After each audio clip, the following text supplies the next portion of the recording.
All right. Hello, everyone. Welcome to the Madison Monday Spotlight. My name is Shameka Britton, as you guys know, and I'm a real estate agent here in the Nashville community. I support the entire Nashville area, and I'm also the co-owner of a restaurant publication called Nashville Coffee News that you can find in Madison and in some of the restaurants around town. I've been partnering with Dave McMurray with Madison Mondays, and I've been doing interviews with different individuals, nonprofits, and businesses. And today I'm super excited because I think this is a really great cause. So today I will be doing an interview with Nora Kern with Walk Bike Nashville. All right, so welcome, Miss Nora, and how are you doing today? I'm doing well. Yeah, thanks for having me. Oh, you're so welcome, and thank you so much for being here. And before we get to, what your organization does, let's just learn a little bit about you. All right, so if you don't mind, tell us a little bit about yourself. Yeah, well, my name is Nora. I'm actually a Nashville native, grew up here, and I know, definitely one of the few people it feels Me like these too. That's days. why I got excited. I am Yeah. too. Oh, Yeah, nice. Cool. yeah. Born, like I get excited because it's not that many of us. Yeah, I know. Yeah.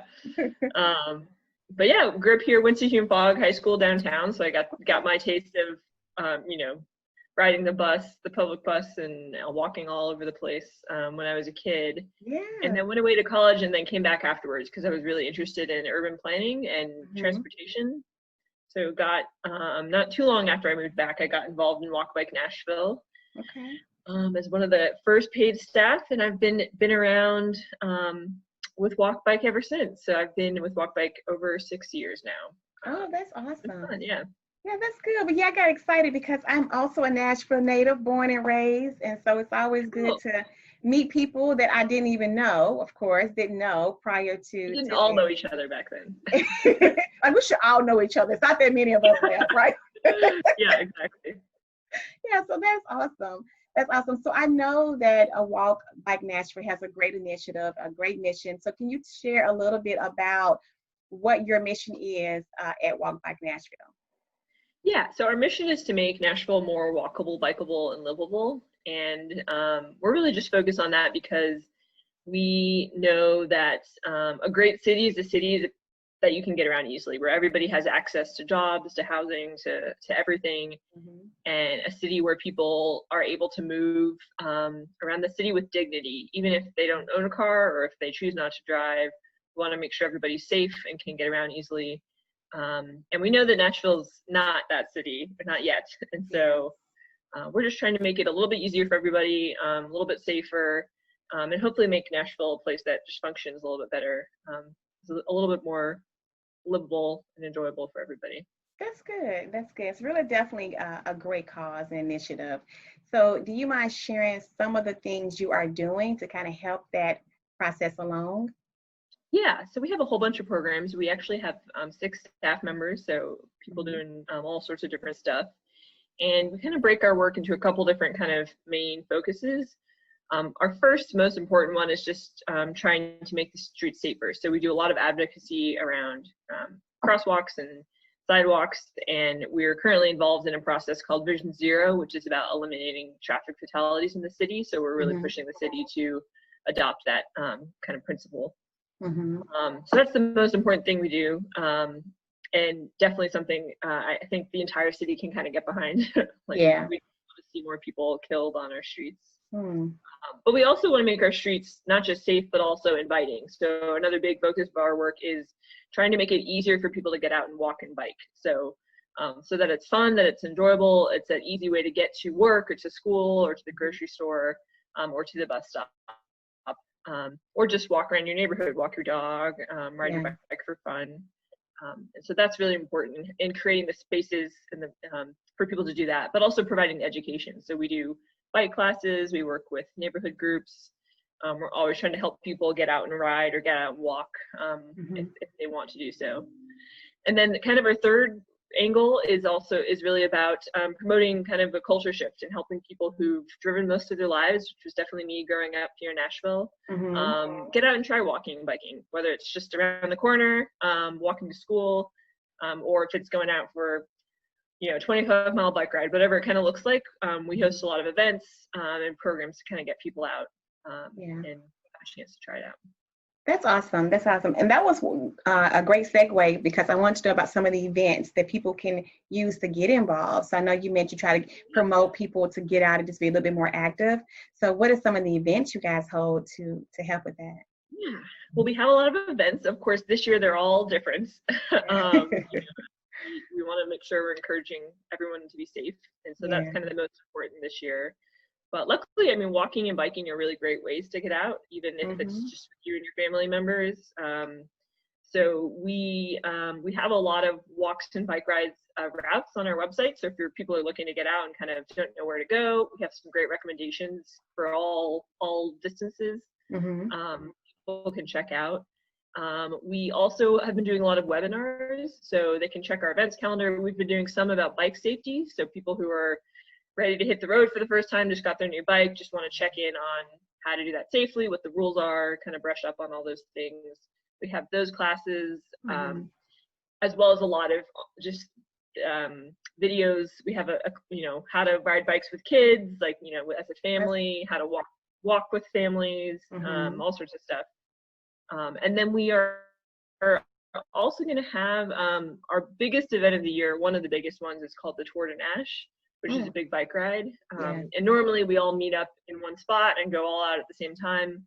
But this year we are going to do a tour on August 22nd, but it's going to look pretty different. So people will pretty much be riding by themselves or with a small group of kind of family members. But we hope it'll still be kind of give people a chance to get out and ride around the city.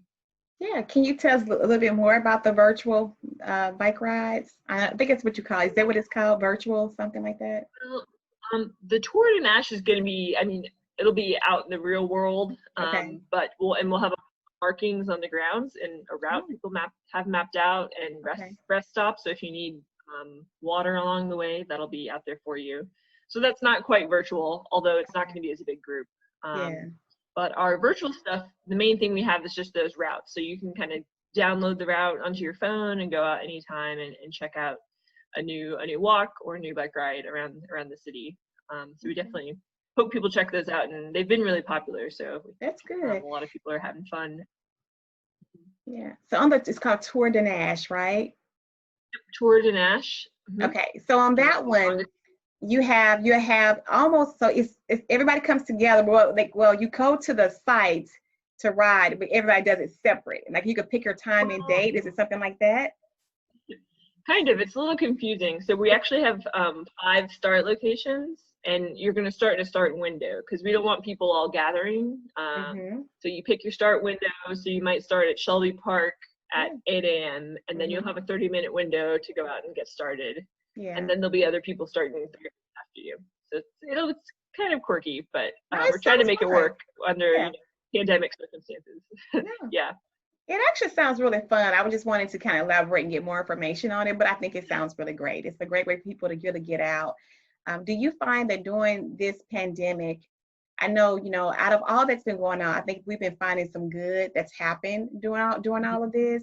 Do you find that this has caused people to kind of do more biking and get out more outside? Have you seen an increase of participation?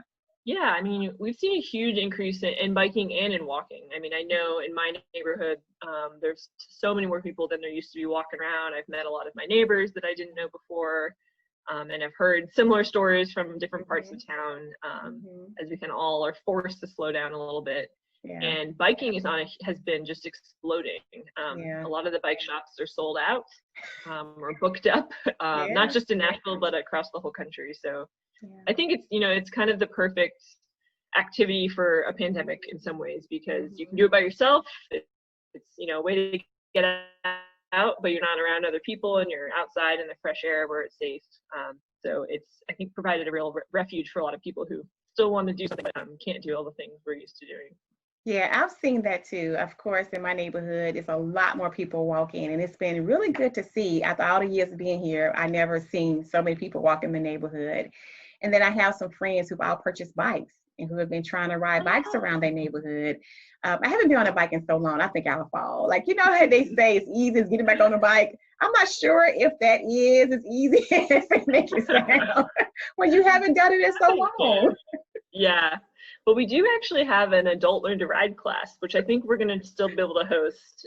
It's one of our most popular classes, and so you should check that one out. Yeah, I might need a refresher. Like, I know it sounds silly, but for real, I think I got on one when my daughter was a teenager, and I was like, wait, what's going on with this thing? Like, you know, it's been a long time. So, yeah, I don't want to hurt myself. A lot of people.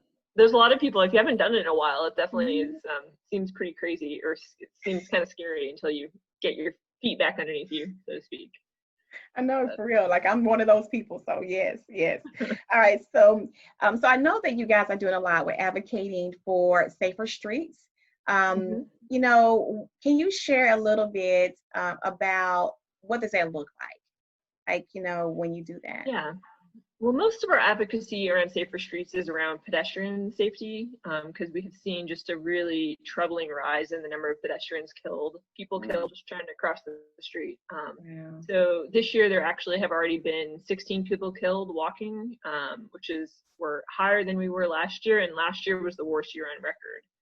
So it's definitely a really, you know, concerning and often really devastating reality of our streets. You know, we make it easy for people to get around safely, and that's kind of what we're always, you know, we want it to be easy. So we one thing I mentioned was the Vision Zero, and so that's kind of a whole new approach to traffic safety, and it's, you know, an international movement actually that we're really pushing the city to embrace, that really rethinks traffic safety and makes it more. It's about putting all the responsibility on the person. So it's less about you as a driver have to be perfect, or you as the person walking needs to be perfect, because we know that's not true. We're all humans out there, you know, we're all distracted, we're all living our lives. And so we want to make sure the system is safe. And so that even if you go out and glance at your phone, or even if we know people are going to go out and speed, how do we make sure that the streets themselves are safe despite that? And so that's one big thing we've been pushing for. We have a series of webinars about that. So if people want to learn more about that, because it is kind of a new concept, those are on our calendar. And then we're also kind of in pairing that, pushing for kind of two things. One is just funding. Currently the city has no funding for road safety, and particularly for pedestrian safety. And so we want to continue to push the city to apply for all the funding they can through grants, and also continue to spend money that we can locally. And we know it's a really terrible budget year, so that's, you know, of course, in the back of everybody's head, but we also know that we can't wait on this. We are really losing members of our community. And then kind of related to that is we advocate for specific crosswalks. So often, unfortunately, we see a lot of people hit in the same locations. And we know that those places are, you know, have crosswalks that either don't exist, or they're hard to use, or they're not well lit, or the speeds are too high, or there's a bus stop without, you know, a good place to get across the street. So where we do see a lot of those crashes happening are really where we'd like to see the city start to act, and go ahead and put in improved infrastructure. Yeah, makes a lot of sense. It really does. So what can the community do to support Walk Back Nashville? Yeah, that's a great question. So there's a bunch of ways people can get involved. We do have members, so we'd love to have anyone who's interested become a member. We have a kind of member email list we send out every other week with kind of updates about community meetings, about goings on, bills and things up before council, try to keep everybody up to date. And then there's a lot of advocacy people can do on their own. So definitely, you know, if you are out walking or biking and you notice an issue, whether it's, you know, there's a branch across the road, or there's, you know, not a sidewalk here, to go ahead and report those to Hub Nashville, which is a really great resource.